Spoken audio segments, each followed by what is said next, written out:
رفقا سلام. توی این ویدیو قراره با هم دیگه کار با دستگاه دیاگ رو به صورت آشنایی اولیه یاد بگیریم. کار با دستگاه دیاگ بسیار گسترده هستش و این ویدیو فقط پیش درآمد و توضیح کلی هستش راجع به کار با دستگاه دیاگ. این ویدیو تا انتها ببینید، بخش‌های بعدی هم حتما خدمتتون ارائه میدم. ببینید این یک در واقع آموزش اجمالی کار با دیاگ هستش که من سعی میکنم پارت های 2 و 3 و 4 در بحث تحلیل پارامترها در بحث کارهای تخصصی با دیاگرام خدمتتون آموزش بدم. خب تو این بخش فقط میخوایم منوی دستگاه دیاگ رو بررسی کنیم و یک سری توضیحات اجمالی بدیم خدمتتون. اولا اینکه شما وقتی دیاگ رو وصل میکنید، ما حالا روی این دیاگ موتورآزمو دارم تست میکنم، حتما سعی میکنم نوع دیاگ های دیگه هم براتون ضبط کنم و اونها هم به صورت پارت بندی خدمتتون ارائه بدم. اگه دقت کنید در این منو شما نوع دستگاه رو میتونید مشخص کنید: خودرو، موتورسیکلت. بخش بعدی اون تنظیمات خود دستگاه هستش. بخش بعدی اون بروزرسانی هستش. تو برخی دستگاه ها به صورت اینترنتی میتونید بروزرسانی کنید و برنامه‌های جدید اضافه بشه. تست خود دستگاه رو، یعنی دستگاه خود دیاگ رو میتونید تست کنید و پارامترهای دیگه‌ای که برای در واقع بروزرسانی و تعمیر خود دیاگ هستش، تست خود دیاگ هستش. در اون شرکت روی میز کار وضعیت دستگاه رو میتونید بسنجید و همچنین ارتباط اون رو با کامپیوتر از طریق کابل و دست سیم برقرار کنید. تو برخی از مدل ها این شدنی هستش. خب این اگه دقت کنید مشخصات دستگاه هستش، تاریخ بروزرسانی، ولتاژی که وجود داره، همچنین ولتاژ باتری هم روی اون قرار داره. خب ما طبق معمول اولین کاری که میکنیم بحث ارزیابی خودرو رو انتخاب میکنیم. در این قسمت شما یک ارزیابی میبینید که همون ارزیابی OBD2 هستش. دومیش ارزیابی از طریق EOBD2 هستش که با این موضوع اصلا کاری نداره و روی این دستگاه اصلا فعال هم نیست. قسمت بعدی دانلود هستش. دانلود برای بحث نرم افزاری خودرو، در برخی مواقع ریمپ خودرو، دانلودهای استایی که وجود داره و بخش بعدی هم ریمپ و تیونینگ خودرو که با استفاده از این گزینه تا حدودی میتونید یک ECU را ریمپ یا تغییرات نرم افزاری روی اون انجام بدید. در قسمت بعدی کدخوان ایموبیلایزر هستش و در بحث اونم خامسازی و تبدیل و ایپرام.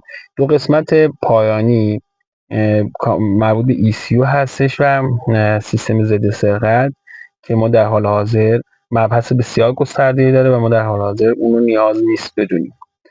قسمت اول ارزیابی رو وارد میشیم. اگه دقت کنید در این صفحه انواع شرکت‌های خودروساز وجود داره: ایران خودرو، سایپا، پارس خودرو، زامیات، گروه بهمن و تا خودروهای چینی، کره‌ای و همچنین ژاپن. خب این خودرو تارا هستش و ما روی خودروی تارا میریم و پارامتر بس ایران خودرو رو انتخاب میکنیم. ایران خودرو که انتخاب میکنیم انواع خودروهای محصولات ایران خودرو نمایش داده میشه، از سمن گرفته تا پیکان وانت، های ساخت ایران خودرو. حالا یه سری از خودروهای مونتاژ شده داخلی مثل هایما و غیره رو میبینید. میریم سراغ تارا رو انتخاب میکنیم. در قسمت خودروی انتخابی شما چند مورد رو میتونید بررسی کنید: موتور، گیربکس، ESC سیستم یعنی ضد لغزش، فرمان برقی TPMS که مربوط به خودروهایی که داره سنسورهای تنظیم باد و فشار باد تایرها هستش، اهرم تعویض دهنده بر خودروها در واقع یک نود جدا دارن برای این قسمت، پشت آمپر، کنترل بدنه که مربوط به سیستم های برقی مالتیپلکس هستش، ایربگ و کانکت کار و سیستم ضد سرقت. خب برای آشنایی شما ما وارد موتور میشیم. در قسمت موتور نوع ECU رو باید انتخاب کنیم: کزنس، ازام، اتومات، AECS، EZU و کروز دوگانه ECMT3. خب که اکثرا خودروهای تارا ECU شون کزنس. البته برخی از دیاگ ها قابلیت تشخیص خودکار نوع ECU هم داره. ECU که زنس رو انتخاب میکنیم، وقتی وارد میشه منویی که به ما نشون داده میشه، اولا شناسایی ECU هستش، یعنی شما بدونید که ECU چه کارایی میکنه. دوما خواندن خطاها، بعد از اینکه خطا رو خوندیم در صورتی که نیاز باشه باید پاکشون کنیم. پارامترها رو نشون میده، تست عملگرها رو میبینید، پیکره بندی ECU، ریست های سخت افزاری، ریست های مقادیر تطبیقی در این منو مشاهده میشه. خب در قسمت شناسایی ECU خب شماره کالیبراسیون، شماره نرم افزار و یک سری مشخصاتی که نیاز هست بدونید راجع به ECU، اون هم که تو بحث در واقع تعمیرات ECU به کار میاد اینجا قرار داره. در قسمت خواندن خطا، هر خطایی که وجود داشته باشه اینجا نمایش داده میشه با کد خطا، که البته در این خودرو خطایی وجود نداره. قسمت پاک کردن خطا هم که بزنید خطاها پاک میشه، حالا چه خطا داشته باشه چه نداشته باشه شما خطاها رو پاک میکنید. در قسمت پارامترها شما همه سنسورها و عملگرها، چه در بحث پارامترهای دینامیک و چه بحث پارامترهای وضعیتی. پارامترهای وضعیتی یعنی چی؟ یعنی آن و آف، یعنی برخی از سویچن، مثال استپ ترمز وقتی پات روی پدال میذارید آن میشه، برمی‌دارید آف میشه. این پارامترهای وضعیتی. پارامترهای دینامیک رو بررسی می‌کنید، بعد میریم سراغ پارامترهای وضعیتی. خب پارامترهای دینامیک اینجا هستش. ببینید اولیش ولتاژ باتری، دور موتور این خودرو خاموشه، صفر هستش، دمای آب مشاهده میکنید 32 درجه و یه سری پارامترهایی که بعد از روشن شدن خودرو شما مشاهده میکنید، سرعت خودرو، زمان بعد از استارت، فشار اتمسفر یا فشار مانیفول 846 یا همون فشار جو هستش، در هر شهر متفاوت است، از 828 تا 848 تا 850 متفاوت هستش. زاویه دریچه گاز هم که باز شده، دریچه گاز رو مشاهده میکنید که در این حالت در این خودرو چون خاموش هستش ولی دریچه گاز اون برقی هستش، نزدیک 6 درجه زاویه دریچه گاز همیشه باز هستش، لیپوم هستش در واقع. دمای هوای ورودی رو میبینید که سنسور TPMS اون رو تشخیص میده. فرمان برقی در حال حاضر غیر فعال، خاموش خودرو. وضعیت پدال گاز هم که 0%، ما فشار ندادیم پدال گاز را. دبی سوخت همینطور. فشار بالایی دریچه گاز 845 در واقع میلی بار هستش که اگه دقت کنید همون 844 فشارات مصر فشار بالای دریچه، این فشار مانیفول و فشار جو یکسان هستش. خب خودرو خلایی وجود نداره و خاموش هستش. جرم هوای ورودی، جرم نسبی، ولتاژ سنسور اکسیژن، این هم اوانس جرقی، اینها همه بعد از روشن کردن خودرو مشخص میشه و تا انتها که برید وضعیت‌های دریچه گاز، پتاسیم‌متر و یک سری پارامترهایی که تو ABAB تخصصی و کار با دستگاه دیاگ به صورت تخصصی در و پارامتری در، من اینا همه رو دونه دونه توضیح میدم. حالا بیایید در حالت روشن همین پارامترها رو بررسی کنیم تا حدی که بتونیم توضیح بدیم. ببینید وقتی خود رو روشن می‌کنیم، خب اگه دقت کنید ولتاژ باتری داره میره بالا و در واقع دینام داره خود رو باتری شارژ می‌کنه. دور موتور روی 860 RPM اگه دقت کنید ثابت هستش. دمای آب به مرور بالا میره، موتور روشن شده و داغ شده. گشتاور مطلوب و گشتاور موتور در حال حاضر رو مشاهده میکنید. زمانی که استارت زدید تا الان رو ثانیه شمار میشماره و شما میتونید بفهمید که از زمان استارت تا الان چقدر گذشته. در ادامه زاویه دریچه گاز میل، من وقتی پام روی پدال فشار میدم وضعیت پدال گاز و زاویه دریچه گاز که مشاهده کنید، ببینید من باز میکنم دریچه گاز رو، پدال گاز هم درصد فشرده شدن اون هم بالاتر میره. همچنین جرم هوای ورودی و ولتاژ سنسور اکسیژن پایینی هم مشاهده میشه. سنسور اکسیژن پایینی یه مقدار باید موتور گرم شه تا شروع به کار کنه. آوانس جرقه و در واقع پارامترهای دینامیک خودرو مشاهده میکنه. خب میریم در حالت روشن پارامتر در واقع پارامترهای وضعیتی هم بررسی میکنیم. ببینید پارامترهای وضعیتی، وضعیت رلی اصلی روشن، سویچ کلاج رها شده. من اگه کلاج رو فشار بدم نگاه کنید فشرده. چراغ استاپ ترمز یا وضعیت چراغ ترمز خاموش، سویچ ترمز هم رها شده. وقتی رو سویچ ترمز پدال ترمز رو فشار میدم سویچ ترمز فشرده و چراغ ترمز هم روشن میشه. یه سری پارامترهای وضعیتی مثل تصادف، یونیت ایربگ های باز شده یا نه مشاهده میکنید. کلید کولر خاموش هستش، کمپرسور کولر خاموش هستش. من کلید کولر رو وصل میکنم، ببینید کلید کولر روشن و وضعیت کولر هم روشن. وقتی خاموشش میکنم ببینید خاموش میشه.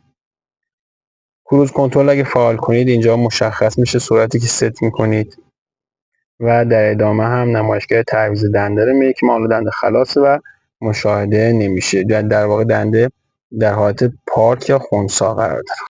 این هم از وضعیت پارامتر. خب سویچ خودرو خاموش کنم، سویچ باز برای بحث تست عملگر.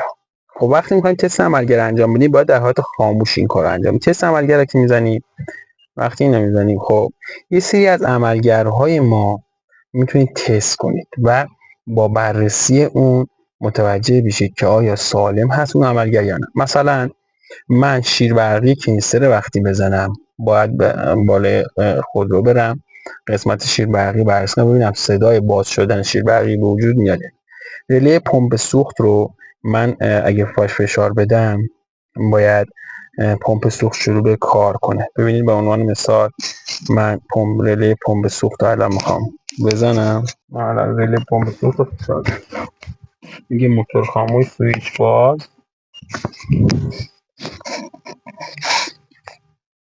صدای پمپ. خب برای تست فن ها هم شما یه فن دور کنده بزنید، باید نگاه کنید ببینید فن شروع به کار میکنه یا نه. دور تند هم همینطور. موتور دریچه گاز رو باید بررسی کنید روی اون. وقتی بر تست اون رو میزنید باید صدای موتور دریچه گاز رو بشنوید.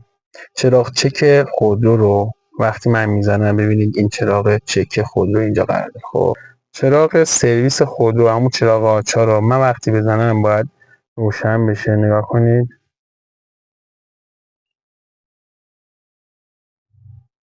خب این هم از بررسی عملگرها و تست اونها. بحث پیکره بندی اگه بزنم ببینید تو قسمت پیکره بندی این فعال کردن یا غیر فعال کردن کروز کنترل فعال، چون خود مالتیپلکس و اکثر بحث‌های برقی روی اون قرار داره، روی قسمت مالتیپلکس فعال میشه یا غیر فعال میشه.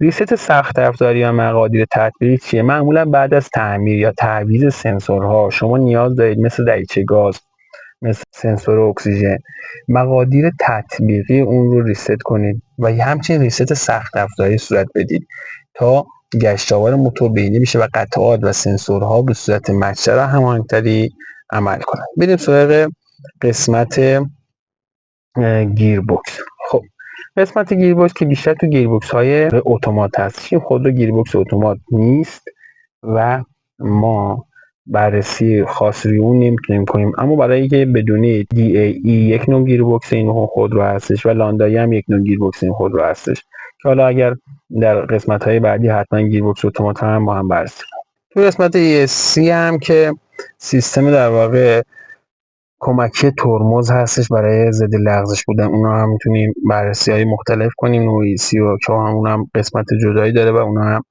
خدمتتون در یک ویدیو مجزا توضیح. اما فرمان برقی اگه دقت کنید، فرمان برقی هم یک سری در واقع کالیبراسیون داره، سنسور زاویه فرمون و اینا همه ممکنه نیاز به ریست باشه و بررسی باشه، مخصوصا بعد از تعمیر یا تعویض اون که اون رو هم طی یک دوره مجزا حتما خدمتتون توضیح میدم.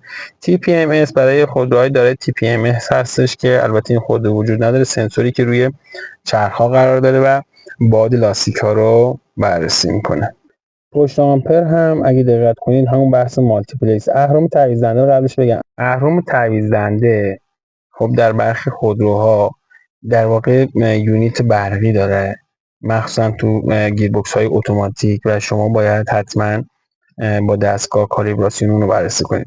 پشت آمپر که بحث مالتیپلکس اون هستش، ما وقتی وارد میشیم اگه دقت کنید اینجا دو مدل دانلود دستی و اتومات داره که ما باش وارد و آی سی ان اون هم مربوط به تنظیمات پشت آمپر هستش که وارد اون فعلا نمیشیم. یونیت کنترل بدنه هم قسمتی از بحث سیستم مالتیپلکس هستش که شما با دستگاه میتونید برخی از عملگرهای اون رو فعال یا غیر فعال کنید و یا بررسی کنید ایرادات برقی اون رو. قسمت ایربگ هم که معمولا برای بحث تعمیرات و بعد تعویض ایربگ همچنین مشخص کردن تصادفی بودن خودرو یا نبودن اون هم وجود داره. کانکت کار و سیستم ضد سرقت هم یکی دیگه از نودهای در واقع هر خودرویی هستش که شما میتونید بررسی کنید. البته کانکت کار تو همین خودروها وجود نداره، اینا هم به صورت کامل توضیح میدن در آینده خدمتتون. این هم از منوی خودرو. این هم قسمت دانلود که حتما در آینده توضیح میدم خدمتتون. ریمپ تیونینگ هم همینطور و به صورت کامل اینها رو در پارت های متفاوت شاید طولانی بشه خدمتتون عرض میکنم که کار با دستگاه دیاگ به صورت کامل یاد بگیرید. موفق و مؤید و پیروز باشید.